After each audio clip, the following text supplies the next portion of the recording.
Damn, that was good. Mary, thank you. I'm going to give you guys a chance to get up and get some more sparkling water and pizza if you'd like.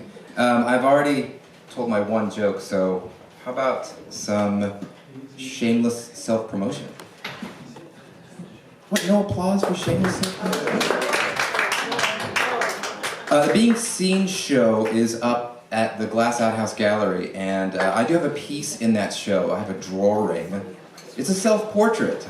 So if you want to see a drawing of me that I drew of myself, it's up at Glass Outhouse.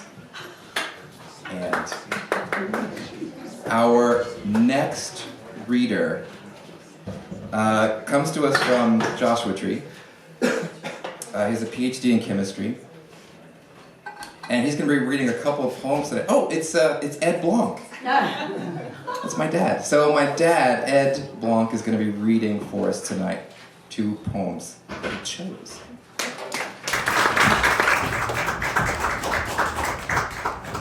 don't know if I can live up to that introduction. Oh, that was such an honor. I'm not a poet, but I'm going to read some poems that are important to me because they honor 2 strong women of color that were instrumental in my life in forming me. One, of course, was my mother, and the other one was my wife of 56 years, Suzette. When my sons, I had 3 sons, Jeffrey, Douglas, and Crystal. I had 3 sons. When they went off to college, Suzette took this poem and put a copy of it in with their belongings when they went off. It's entitled Mother to Son, but it is pertinent, I think, from one generation to another. So it could be father to son, father to daughter, mother to daughter, mother to son, but it happens to be mother to son. And so it's a poem that was written about 100 years ago by Langston Hughes. Mother to son. Well, son, I'll tell you, life for me ain't been no crystal stair. It's had tacks in it, and splinters, and boards torn up, and places with no carpet on the floor, bare. But all the time, I've been a climbing on, and reaching landings, and turning corners, and sometimes going in the dark, where there ain't been no light. So boy, don't you turn back. Don't you sit down on the steps, 'cause you find it's kinda hard. Don't you fall now, for I's still going, honey.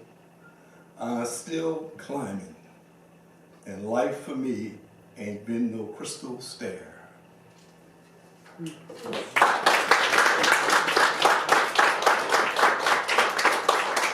Suzette was one of 10. She was 8, and her 2 younger sisters were twins. Wow. Were born when she was 2 years old. So she got pushed into being independent pretty quickly. The second poem is to honor my mother. It was written by my mother in the 1930s. She was a young student. She was one of the few women of color at that time that graduated from college in 1931. She went to the historically black Catholic college in New Orleans, Xavier University. And she graduated at the top of her class at the age of 19. And she wrote this poem. There's a book, I forgot to bring the book with me, but it's an anthology of poems by students at Xavier, and it was published in the 1940s. And so it's a hardback book. Still a few copies floating around the universe, and I have 2 of them. So I think it recalls some of her memories. Even though she was born in New Orleans, she and her sister were shipped off to Houma, Louisiana, a little town where their mother came from. It's in a parish called Terrebonne, Good Earth. It basically is sugarcane country. The sugarcane plantations are still there, they still grow sugarcane. And so my ancestors from that side of my family come from the owners of the plantation and those slaves that worked the plantation. And of course, at sometimes they were joined. Moonlight on the water. Pale stars appear as night draws near, and o'er the placid stream, the smiling crescent moon on high pours forth a silvery beam. The rippling waves sing melodies that haunt me in my sleep, and swiftly flowing to the sea, they join the ocean deep. The weeping willows dip their leaves to meet the silver sheet. The soft west wind blows through the trees and brings a fragrant sweet.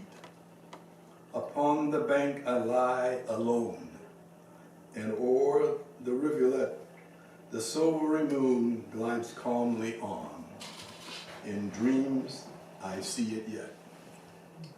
By Estelle Banks Blanc.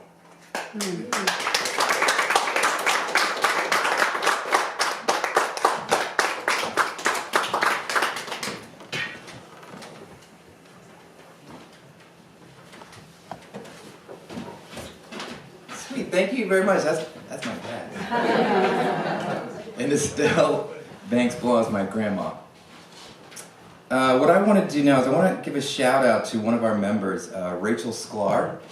She's a musician and a songwriter, and she was meant to be here tonight to perform, but she is not feeling well. So we send her some healing vibes, and just to say that someday she's going to be performing, so watch out for her. She's amazing.